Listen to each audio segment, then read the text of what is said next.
வணக்கம். இது ராவன் அடி கோட்ஸ். விஜய் சிஎம் ஆவாரா மாட்டாரா? கொடுத்த பிளாக் கேட் செக்யூரிட்டியை விஜய் கிட்ட இருந்து பிடுங்கிட்டாங்க. விஜய் காங்கிரஸ் கூட கூட்டணி போனது தப்பா சரியா? பனையூர் விஜய் வீட்டு வாசல்ல ஒரு போலீஸ் அதிகாரி கூட இல்ல. பாண்டிச்சேரி ரிசார்ட்ல அதிமுக 25 எம்எல்ஏ. விஜய் அவர்கள் கவர்னரை சந்திச்ச உடனே அந்த பாதுகாப்பு எல்லாத்தையுமே எடுத்துட்டாங்க. விஜய்க்கு பிளாக் கேட் செக்யூரிட்டி கொடுத்தாங்க. அந்த பாதுகாப்பு இனிமேல் தரமாட்டோம்னு சொல்லிட்டாங்க. ஏன்னா விஜய் அவர்கள்கிட்ட பெரும்பான்மை இல்ல. காங்கிரஸ் கூட விஜய் கூட்டணி இது பிஜேபிக்கு பிடிக்குமா?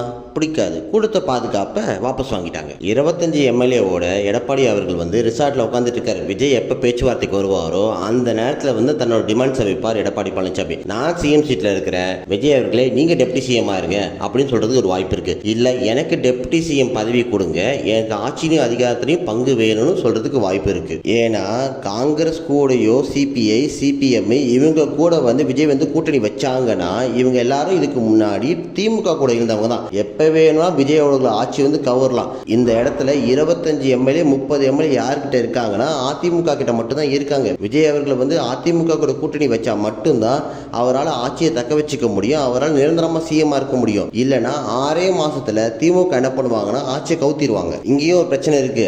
அதிமுக கூட கூட்டணி போனா அது யாரோட ஆட்சியா இருக்குன்னா அது அதிமுக ஆட்சியாவே இருக்காது, அது டிவிக்கு ஆட்சியாகவும் இருக்காது, பிஜேபியோட ஆட்சியா தான் இருக்கும். ஏன்னா பிஜேபியும் அதிமுக க்ளோஸா தான் இருக்காங்க. உங்க எல்லாருக்குமே தெரியும். இது பிஜேபி ஆட்சியா தான் நிற்கும். காங்கிரஸ் கிட்ட 5 சீட் இருக்கு. சிபிஐ சிபிஎம் விடுதலை சிறுத்தை இவங்க எல்லாருக்கிட்டையுமே 2 சீட்டு இருக்கு. இந்த பக்கம் பாட்டாளி மக்கள் கட்சி அவங்க கிட்ட 4 சீட்டு இருக்கு. இவங்க எல்லாருக்கூடையும் சேர்ந்து நீங்க கூட்டணி வச்சாலும் ஒரு நிலையான ஆட்சியை கொண்டு வர முடியாது. குறைஞ்சது ஒரு 130 சீட்டு இருந்தாதான் அந்த நிலையான கவர்மெண்ட் கொண்டு போக முடியும். 20 இல்லை 118 இல்லை 122 இந்த மாதிரி சீட்டில் நீங்கள் ஆட்சி அமைச்சிங்கன்னா கண்டிப்பாக ஒரு 4 சீட்டை உருவிட்டாங்கன்னு வச்சுக்கோங்களேன், அந்த ஆட்சி கவுந்துரும். இப்போவே விஜய் அவர்களுக்கு பதவி பிரமாணம் பண்ணி வைக்க மாட்டார் கவர்னர் யாரு? பிஜேபியோட ஆளு தான் கவர்னர். ஃபியூச்சரில் டிவிகே கட்சிக்கு நாங்கள் ஆதரவு தர மாட்டோம், நம்பிக்கையில்லாத தீர்மானம் கொண்டு வந்துட்டா பிஜேபி ஒரு 5 சீட்டு ஒரு 6 சீட்டை விலை கொடுத்து வாங்கிட்டா உங்கள் ஆட்சி ஆட்டோமேட்டிக்காக கவுந்துரும். அதுக்கப்புறம் மேபி ஒரு 6 மாதத்தில் ரீஎலெக்ஷன் கூட வரலாம். தமிழ்நாட்டு அரசியலில் என்ன நடக்க போகுதுன்னு தெரியல. கண்டிப்பாக நம்ம பொறுத்து தான் பார்க்கணும். நன்றி, வணக்கம்.